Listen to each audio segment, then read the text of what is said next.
Президенттик шайлоого 2 айдан ашык убакыт калды. Дээрлик бардык талапкерлер өздөрүнүн шайлоо алдындагы программаларын сунуштай башташты. Бул убакытта биздин өлкө жаңы тарыхый барагын кандай жыйынтыктары менен ачып жатат, саресеп салууга мүмкүнчүлүк түзүлүүдө. 6 жыл аралыгында Алмазбек Атамбаев эмне жасай алды, кандай реформаларды жүргүздү жана кайсы убадалар аткарылды. Болочок мамлекет башчы азыркы президенттен кандай мурастарды алат жана кандай көйгөйлөрдүн үстүндө иштеши керек? 2011 жылы 30 октябрда Алмазбек Атамбаев биринчи тур менен Кыргыз Республикасынын мамлекет башчысы болуп шайланган. Ошол жылдын 1 декабрында ал кызматына киришип, дүйнөлүк коомчулук Кыргызстанда тынчтык жолу менен бийлик өтүп жатканына күбө болду. Белгилей кетчү нерсе, Алмазбек Атамбаев президенттик кызматында экинчи мөөнөткө калбайм жана бийликти кийинки адамга тынчтык жолу менен өткөрүп берем деп бир нече жолу эскертип келген. Учурдагы президентке багытталган түрдүү сындарга карабай, коомчулук азыр 6 жылда жасалган иштердин динамикалуу жылыштарын сезе баштады. Алмазбек Атамбаев президенттик кызматына киришкенден кийин алгач кайсы маселелерди алдыга коерун белгилей кеткен. Приоритеттүү багыттарга коррупция менен күрөшүү, Кыргызстанды кедей өлкөлөрдүн катарынан чыгаруу, Евразиялык биримдикке мүчө болуу, криминал менен күрөшүү, өлкөнүн дүйнөдөгү кадыр баркын көтөрүү жана саясий, энергетикалык каржылык көз карандыкка ээ болуу эле.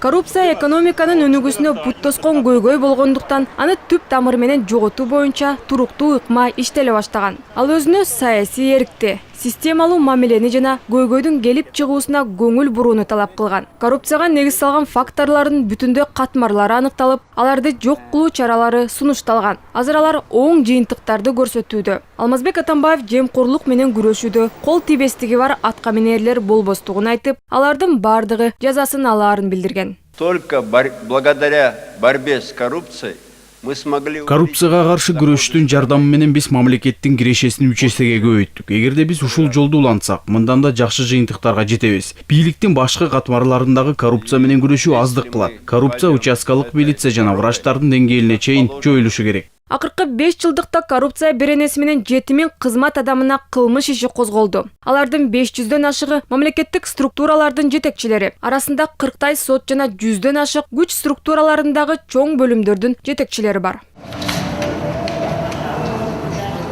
2 жыл мурда Алмазбек Атамбаевдин демилгеси менен Кыргызстан парламенттик шайлоосун жаңы технологиялар менен өткөрө алды. Добуш берүүдөгү жабдууларда автоматтык эсептөө жана биометрия колдонулган. Бул модель буга чейин 2 революциянын себеби болгон шайлоонун жыйынтыктарын бурмалоо сындуу жагдайларды жокко чыгарды. Техника катары процесс аябай өзүндөй иретине чыкты деп ойлойбуз да. Анткени процедура боюнча бүт баягы шайлоо добуш шайлоо процесси бүт так чыкты. Анткени баягы алдын ала чечим чыгаруу баягы результаттар боюнча жарым сааттын ичинде чыгат.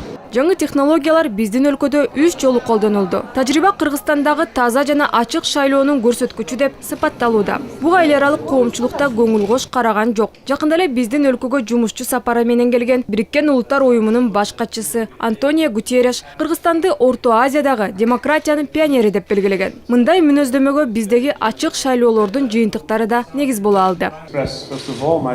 Кыргызстанга байланыштуу өзгөчө мүнөздөмөнү белгилеп кетким келет. Мен шайлоо болуп турган айрым өлкөлөргө барганда мага алдын ала шайлоонун жыйынтыктарын айтканга аракет кылышат. Бирок мен Кыргызстанга келгенде шайлоонун жыйынтыктары кандай болот, алдын ала эч ким билбейт. Мен ойлойм, бул демократиянын өнүгүшүндөгү абдан маанилүү көрүнүш. 2010 жылы Кыргызстан парламенттик демократия жолуна түшкөн. Мындай чечимди эл дагы жана эл аралык өнөктөштөр да колдоп чыкты. Бирок бир нече жылдан кийин жогорку кеңеш, өкмөт, президент жана сот бийлигиндеги ыйгарым укуктар иретке келтирилбесе, парламенттик республиканын өнүгүшү мүмкүн эместиги айкын болгон. 2010 жылы кабыл алынган баш мыйзамдын миналары дагы кошумча татаалдыктарды жаратып жатты. Алардын айынан Кыргызстан чет элдик уюмдардын өлкөгө өзүнүн шарттарын милдеттендирген абалга туш болгон. Кырдаалды конституциялык реформа гана оңдомок. Бирок өзгөрүүлөр парламенттеги эски түзүлүшкө көнгөн айрым депутаттардын каршылыгына карабай ишке ашкан. Былтыр жалпы элдик добуш берүүдө кыргызстандыктар баш мыйзамдын жаңы редакциясын колдоп беришти.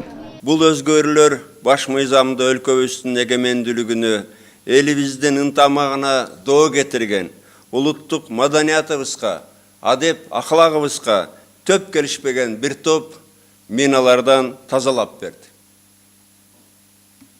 Мындан тышкары референдумдун чечимине ылайык атайын жумушчу топ түзүлүп, баш мыйзамдын кыргыз жана орус текстиндеги 60тан ашуун каталар, карама-каршылыктар, бурмалоодон тазалады. Ал эми баш мыйзамдагы өзгөрүүлөр акырындап ишке ашат. Мисалы фракциянын коалициядан чыгышы жана премьер-министрдин кеңейтилген ыйгарым укуктары ушул жылдын декабрында гана күчүнө кирет. Мындай чаралар алдыдагы президенттик шайлоодо административдик ресурстук колдонуу мүмкүнчүлүгүн жокко чыгаруу үчүн кабыл алынган. Кыргызстандын Евразия экономикалык биримдигине кирүүсү дагы туура чечим болуп чыкты. 2017 жылдын алдыңкы 6 айында эле ички дүң продукт 194 миллиард сомду түзгөн. Бул былтыркыга салыштырмалуу 6,4% көп. Евразия экономикалык комиссиясынын коллегия мүчөсү Татьяна Валаваеванын айтымында Кыргызстан ээпке мүчөлүк кылган мөөнөттө чоң иш жасай алды. 2 жыл ичинде реэкспортко багытталган экономиканы өндүрүштүк кылып кайра түзүп, ички дүң продукциянын өсүшү боюнча Евразия өлкөлөрүнүн 2 жыл бою алдыда келе жатат. Ресурс для экономического роста, как вот простой... Кыргызстандын экономикалык ресурсун түзгөн реэкспорт жоюлуп, анын ордуна инвестициялар келе баштайт. Буга чейин ЭАЭП өлкөлөрү бажы алымдары жок. Альянстагы аймактарга өз продуктыларын жөнөтүп турам десе, азыр алар Кыргызстанга инвестиция жумшоого даяр. Бул өлкөдө квалификациялуу адистер даяр жана укуктук база түзүлгөн. Белгилей кетсек, экспорттагы Евразиялык биримдиктеги өлкөлөргө дээрлик 29%га өсүп, 224 миллион доллардан ашкан. Демек, биздин товарлар тышкы рынокто атаандаштык түзүп жатат. Мисалы, арзан жумушчу күч жана электроэнергия.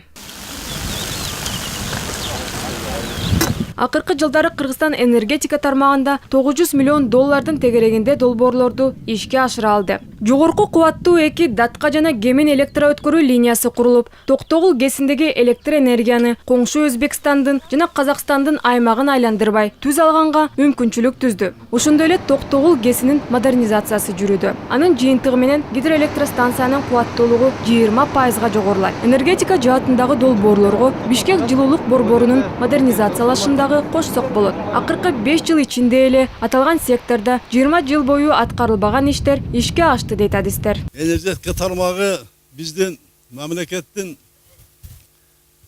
өнөр жайынын 10%-ын түзөт. Ички дүң продукциясынын 4%-ын түзөт. 4%-ын түзөт.